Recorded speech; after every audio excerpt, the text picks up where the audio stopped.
Hello guys, मेरा नाम है रवि। स्टडी ग्लो में आपका बहुत बहुत स्वागत है।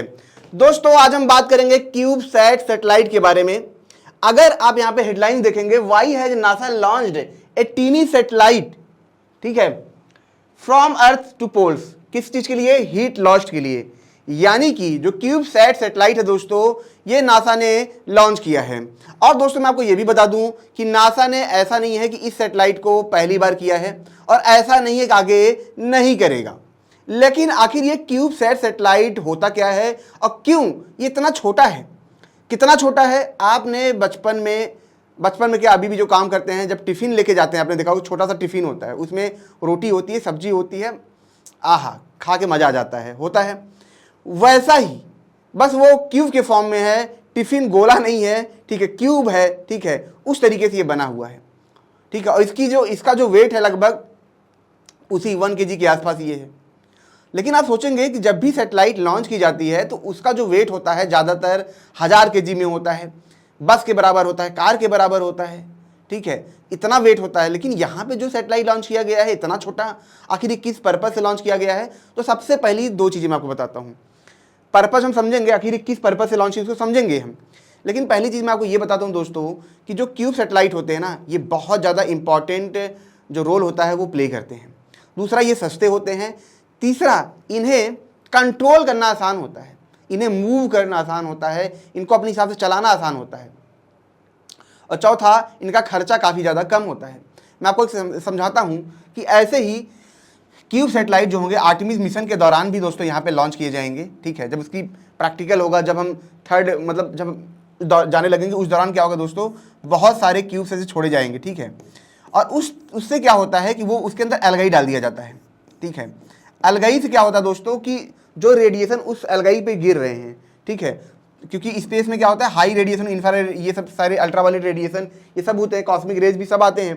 तो यहाँ पे दोस्तों ये देखा जाता है कि इसके डीएनए पे क्या असर होता है, किस रेडिएशन से डीएनए में कितना बदलाव आता है, ये सारी चीज़ें यहाँ पे चेक की जाती हैं। अब जाहिर सी बात है, इंसानों को तो ऐसे भेज नहीं सकते हैं हम, ठीक है, तो वो सारा टेस्ट इस डीएनए पे कर लिया जाता है, क्योंकि इंसानों का जो डीएनए है, ठीक है दोस्तों, और यहाँ पे जो एल्गाई का डीएनए है उसमें काफ़ी ज़्यादा समानताएं हैं, ठीक है।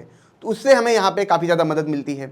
अभी आप देखेंगे दोस्तों, वुडन मतलब लकड़ी के सैटेलाइट भी बनाए जाने लगे हैं, ठीक है, हल्के और ऐसे सैटेलाइट हैं वो स्पेस में ही जल के खत्म हो जाएंगे। तो इस तरीके से दोस्तों यहाँ पे विकास हो रहा है। तो जो ये क्यूब की मैं बात कर रहा हूँ, ऐसे सैटेलाइट छोड़े जा चुके हैं, इससे पहले भी काम हुआ है और आगे होता रहेगा। लेकिन दोस्तों यहाँ पे जो क्यूबसैट सैटेलाइट छोड़ा गया है, इसको हम समझते हैं कि आखिर ये क्यों छोड़ा गया है, आखिर इसका मकसद क्या है। तो सबसे पहले दोस्तों हम समझ लेते हैं कि इसकी जो साइज होती है वो कैसी होती है।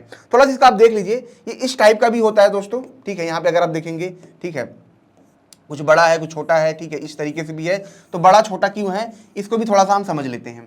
यहाँ पे अगर दोस्तों आप यहाँ पे देखेंगे, ठीक है, कि इसका जो एक होता है जिसको हम बोलते हैं, जो पहला क्यूबसैट होता है, जिसको 1U भी बोला जाता है। अगर आप देखेंगे तो यहाँ पे देखेंगे इसकी जो लंबाई है वो 10 सेंटीमीटर है, चौड़ाई 10 सेंटीमीटर है, ऊंचाई 10 सेंटीमीटर है। यानी कि अगर आप यहाँ पे देखेंगे तो टोटल कितना है दोस्तों, यहाँ पे 1000 सेंटीमीटर क्यूब के आसपास है। इसका जो वॉल्यूम होता है इसको 1U बोलते हैं। आप समझ सकते हैं कि इस तरीके से ये होगा, ठीक है, क्यूब के फॉर्म में इस तरीके से ये होगा, ठीक है। अब यहाँ पे दोस्तों हम ये देख लेते हैं कि किस वे में यहाँ पे लॉन्च किया गया है, ठीक है। 1 का किया गया था 1.5, 2U, 3U, 6U and 12U, ठीक है, इसका लॉन्च किया था। इसका क्या मतलब है दोस्तों? इसका ये मतलब है दोस्तों कि अगर आपके पास ऐसा है, 12 को अगर आप जोड़ देंगे, ठीक है, क्यूब के फॉर्म में इस तरीके से अगर आप देखेंगे, यहाँ पे अगर आप इसे जोड़ते जाएंगे, ठीक है, 4 उधर हो गए, 4 उधर हो गए, 4 इधर हो गए, इस तरीके से आप देखेंगे बड़ा साइज यहाँ पे बन जाता है। वही चीज़ अगर आप यहाँ देखेंगे, यहाँ पे कुछ बड़ा है, ठीक है, तो जो बड़ा है वो कैसे बड़ा है, उसमें कई सारे जो क्यूब सैटेलाइट थे वो जोड़ के उसको बनाए गए हैं। इस वजह से दोस्तों इनकी जो साइज होती है यहाँ पे बड़ी हो जाती है, ठीक है। अब यहाँ पे हम देखें, ठीक है, कि दूसरा क्या है 6। देखिए, एक चीज़ मैं आपको ये बता दूं दोस्तों, इसको जोड़ के भी बनाया जाता है और कभी कभी उसी स्ट्रक्चर में, जैसा हमने बताया कि जैसे 1U है, उसी स्ट्रक्चर में इसको बड़ा कर दिया जाता है, ठीक है। तो ये दोनों होता है, जोड़ा भी जाता है, क्योंकि जोड़ा इसलिए जाता है कभी कभी इसके डिफरेंट फंक्शन को हम क्या कर सकें, यूज कर सकें, और कभी कभी 1 फंक्शन के लिए भी इसको यहाँ पे बनाया जाता है। दूसरा आप देखेंगे 6U है, ठीक है, 3 है, 2 है, 1.5 है एंड 1 है। तो ये सारे सैटेलाइट यहाँ पे छोड़े गए हैं। कहाँ पे छोड़े गए हैं? धरती के पोल पे छोड़े गए हैं, ठीक है, जैसे धरती है, ठीक है, आर्टिक अंटार्कटिका इन दोनों पे छोड़े गए हैं। उसके बाद दोस्तों ये हमारी इन्वायरमेंट में भी है। क्या करेंगे इसको हम समझेंगे, ठीक है, जो हमारा हीट है उसको ये क्या करेंगे दोस्तों, कैलकुलेट करेंगे। अब यहाँ पे दोस्तों हम समझते हैं कि ये पहली बार कब बनाया गया था। तो यहाँ पे दोस्तों अगर पहली बार की हम बात करें तो University of Saint Louis and Stanford University ने क्या किया था दोस्तों, इसको बनाया था। अब यहाँ पे दोस्तों समझते हैं कि आखिर ये लॉन्च कहाँ से किया गया है और किसके द्वारा ये लॉन्च किया गया है। तो दोस्तों अगर आप देखेंगे ये नासा और यूनिवर्सिटी ऑफ द विस्कोसिन, ठीक है, मेडिसन, इन दोनों ने मिलकर इस पे काम किया है। लॉन्च नासा के द्वारा ही किया गया है। कहां से किया गया है, रॉकेट लैब इलेक्ट्रॉन रॉकेट से दोस्तों, न्यूजीलैंड से इसको यहां पे लॉन्च किया गया है। अब दोस्तों समझ लेते हैं, थोड़ा समझ लेते हैं कि आखिर इसका जो मुख्य काम है कहां पे है, कैसे होगा। तो मैंने आपको दो चीज बताई थी कि एक पोल पे कुछ यहां पे होंगे और कुछ क्या होंगे, एल्टीट्यूड 525 किलोमीटर यहाँ पे मतलब बीच में होंगे। ये इनका काम क्या होगा, हीट का मेजर करना। कैसे हीट को मेजर करना, इसको भी हम यहाँ पे समझेंगे। लेकिन ये क्या मेजर करेगा आप समझिए, इंफ्रारेड रेडिएशन को ये क्या करेगा, मेजर करेगा। कितने, ठीक है, आप देखेंगे 3 UM से लेके 1000 UM के जो बीच में वेवलेंथ होगी उसको ये मेजर करेगा। किसके द्वारा करेगा, इसके अंदर दोस्तों टूल लगा है TIRS जिसका नाम है थर्मल इंफ्रारेड स्पेक्ट्रोमीटर, ठीक है। तो ये यहाँ पे लगा है, इसके द्वारा ये क्या करेगा दोस्तों, मेजर करेगा। तो अब दोस्तों समझते हैं आखिर ये जो काम है उसका काम क्या है, ये हम समझते हैं। तो दोस्तों सबसे पहले समझ लेते हैं कि हमारे धरती का जो हीट कहते हैं ना, एनर्जी बजट होता है, ठीक है, तो उसको थोड़ा समझते हैं, तब आपको समझ में आएगा कि आखिर ये जांच करना क्या चाहता है। दोस्तों आपने कुछ टाइम से देखा होगा कि जो हमारा इन्वायरमेंट है क्लाइमेट चेंज की तरफ बहुत तेज़ी से जा रहा है। बर्फ़ पिघल रहे हैं, फ्लडिंग हो रहा है, गर्मी बहुत बढ़ रही है, 55 डिग्री मतलब 50 डिग्री सेल्सियस तक गर्मी पहुंच जा रही है, ठीक है, कहीं कहीं 48, मतलब ये अलग लेवल पे है, मतलब बहुत तेज़ी से गर्मी है। बारिश आपने देखा होगा कि कभी जल्दी होती है, कभी पहले होता है, ये सारी यहाँ पे प्रॉब्लम आती हैं। तो दोस्तों पहले क्या होता है कि आप समझिए कि जैसे हमारी धरती है, धरती क्या है, सन क्या करता है दोस्तों, हमें यहाँ पे रोशनी देता है, यानी कि जो रेडिएशन है इन्हीं की वजह से क्या होता है, धरती पे सब कुछ है, ठीक है, बारिश है, सब कुछ है। लेकिन होता दोस्तों ये है कि जो रेडिएशन आता है, रेडिएशन आया, रेडिएशन आपने देखा होगा दोस्तों, कुछ रेडिएशन निकल के भी जाता है, कुछ डायरेक्ट रिफ्लेक्ट हो जाते हैं, कुछ अदर वे में निकल के जाते हैं, कुछ वेपर निकलते हैं, कुछ गैसेस के थ्रू निकल के जाते हैं। तो ये यहाँ पे दोस्तों क्या होता है, हमारा हीट बजट, जैसे आपने देखा होगा, जैसे इकोनॉमिक बजट होता है, जब बजट आता है तो भाई 10 रुपये है, तो 10 रुपये में से क्या होता है, 2 रुपये दिए जाते हैं कहीं और पे, 2 रुपये स्पोर्ट्स में, 2 रुपये साइंटिस्टों को दिए जाते हैं, फिर इसरो को दिया जाता है। ऐसे करके क्या होता है, उन सारी चीज़ों को डिवाइड किया जाता है। वैसे ही जो सूरज से ऊर्जा हमें आती है, हम तक जो आता है यहाँ पे, उसको यहाँ पे दोस्तों जो हमारा नेचर होता है वो कई फॉर्म में वो डिवाइड हो जाता है। कुछ समुद्र को गर्म करते हैं, ठीक है, कुछ हमारे जो पोल्स हैं उस तरफ जाते हैं, ठीक है, कुछ कहीं और जाते हैं। तो ये सब दोस्तों क्या होता है कि हीट आया, अब कितना निकल के गया, ठीक है दोस्तों, यही हमारा बजट होता है। इसी को दोस्तों मेजर करना चाहते हैं यहाँ पे साइंटिस्ट ये जानना चाहते हैं कि जितनी हीट आती है, कौन कौन से मटेरियल हैं, कौन कौन से ऐसी सिचुएशन है जहाँ पे हीट ज़्यादा ऑब्जर्व होती है। ये भी वो चेक करेंगे कि पहले हीट कितना ऑब्जर्व होती थी और अब हीट कितना ज़्यादा ऑब्जर्व हो रही है, ठीक है।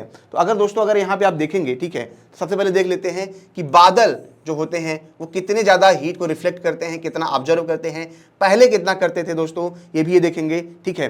सरफेस, ठीक है, रिफ्लेक्ट कितने सूरज की रोशनी आती है, कितना सरफेस यूज करता है, कितना ऑब्जर्व करता है, कितना नहीं करता है, उसको भी यहाँ पे देखेंगे, ठीक है। अगर आप देखेंगे इनकमिंग सोलर रेडिएशन यहाँ पे 100% है, ठीक है, यहाँ पे 47% हो जाता है। Observe by ocean and land, ये भी यहाँ पे देखा जाएगा। जैसा कि मैंने बताया हमारे एयर में क्या है, कार्बन डाइऑक्साइड भी है, हाइड्रोजन भी है, ऑक्सीजन भी है, नाइट्रोजन भी है, ये सब कुछ है। तो अगर दोस्तों यहाँ पे क्या है, आप समझिए कि CO2 की मात्रा ज़्यादा है, ठीक है, या मीथेन गैस की मात्रा ज़्यादा है, तब क्या होगा, हीट ऑब्जर्वेशन ज़्यादा होगा, हीट को इतना निकलने नहीं दिया जाएगा, तो उसकी वजह से क्या होता है, टेम्परेचर बढ़ता है। तो हमें ये भी पता चल पाएगा कि अगर ज़्यादा हीट ऑब्जर्व हो रहा है, समझिए कि ज़्यादा हीट रुक रहा है, ज़्यादा उसको हम रोक रहे हैं, तो इसका मतलब ये है कि इसकी मात्रा जो गैस है CO2 है, उनकी मात्रा बढ़ रही है। तो यहाँ से दोस्तों हम हीट ऑब्जर्वेशन के मदद से हम समझ पाएंगे कि इसकी मात्रा कितनी बढ़ रही है, हर दिन कितनी बढ़ रही है, एक साल के अंदर कितनी बढ़ रही है, कितनी डेंसिटी में है, किस वजह से बढ़ रही है, ये सब यहाँ पे हम स्कैन कर पाएंगे, ठीक है। क्लाउड डस्ट कितना ऑब्जर्व करते हैं, ठीक है, H2O कितना ऑब्जर्व करता है, ओजोन लेयर हीट को कितना रिफ्लेक्ट करता है, कितना ऑब्जर्व करता है, यहाँ पे सब कुछ यहाँ पे देखा जाएगा। कंडेंसेशन में कितने हीट निकल रहे हैं, लेटेंट हीट में कितने हीट निकल रहे हैं, ठीक है, लॉन्ग वेव रेडिएशन जो है दोस्तों ये कितने निकल रहे हैं, ये सब कुछ दोस्तों यहाँ पे देखा जाएगा, ठीक है, और ये सब कुछ मेजर किया जाएगा। ये बहुत बड़ा काम है, ये बहुत बड़ा काम दोस्तों इसलिए है कि हमारे पास एक्चुअल डाटा होगा कि रियल में जो हीट है ना, ये किसकी वजह से बढ़ रहा है। अभी तक देखिए हम लोग भी वीडियो बनाते हैं, बाकी लोग भी बनाते हैं, एक ही चीज़ मुंह से निकलती है, क्लाइमेट चेंज हमारी गलती है, हमारी गलती है। लेकिन आप समझिए कि हम काम भी उतना कर रहे हैं। ठीक है, हमने कुछ सालों से गलतियां की हैं, लेकिन कुछ सालों से काम भी हो रहा है। ऐसा नहीं है, ठीक है गलतियां हुई हैं, लेकिन हर चीज़ को वो रीजन देना बहुत गलत होता है। ठीक है, ये जानना बहुत ज़रूरी है कि रियल में, एक्चुअल में कहीं ऐसा तो नहीं कि नेचुरल फेनामेना से चीज़ें हो रही हैं। क्योंकि अगर नेचुरल फेनामेना से चीज़ें हो रही हैं वो ज़्यादा खतरनाक है, वो इतना खतरनाक है क्योंकि उसको हम रोक नहीं सकते हैं, हमारी गलती उसको सुधार सकते हैं।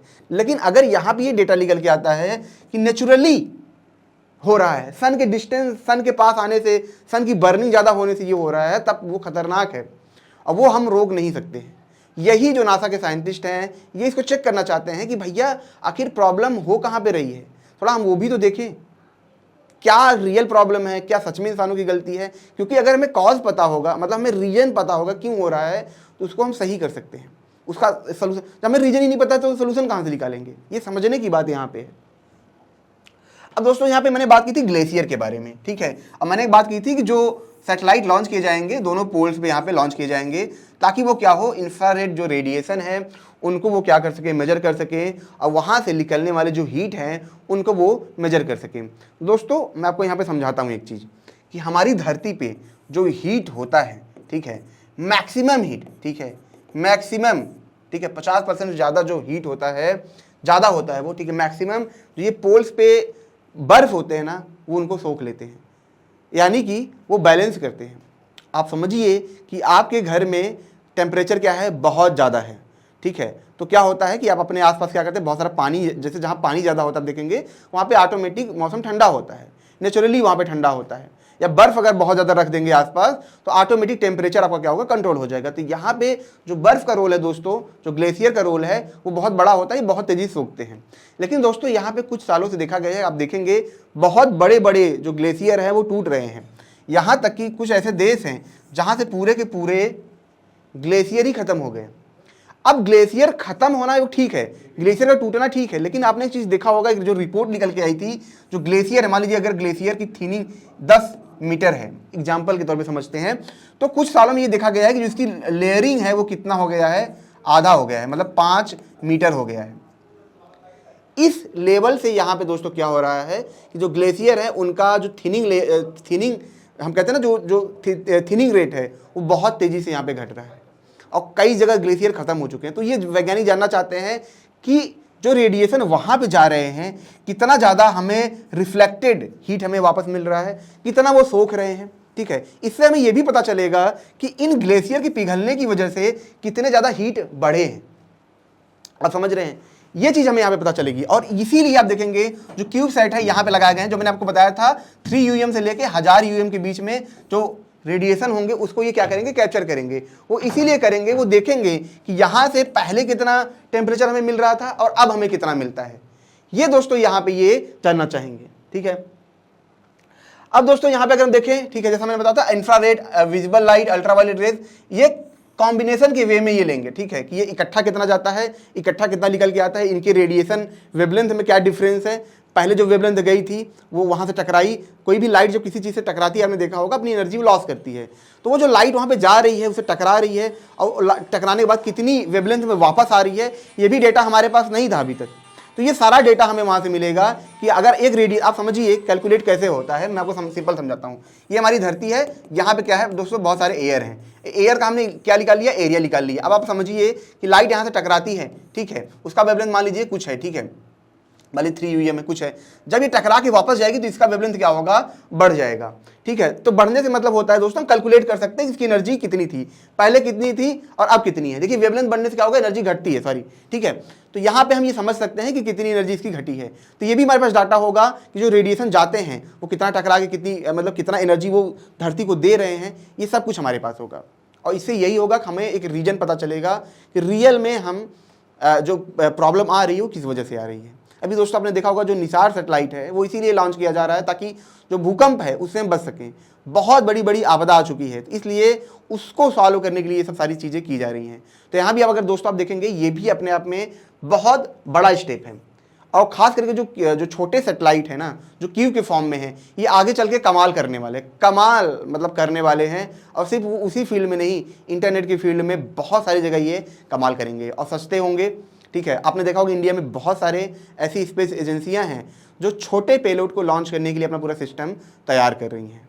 तो दोस्तों ये छोटा सा लेक्चर था, अगर ये आपको अच्छा लगा हो तो इसे लाइक करें, कमेंट करें, शेयर जरूर करें। मिलते हैं नेक्स्ट लेक्चर में। Thank you so much.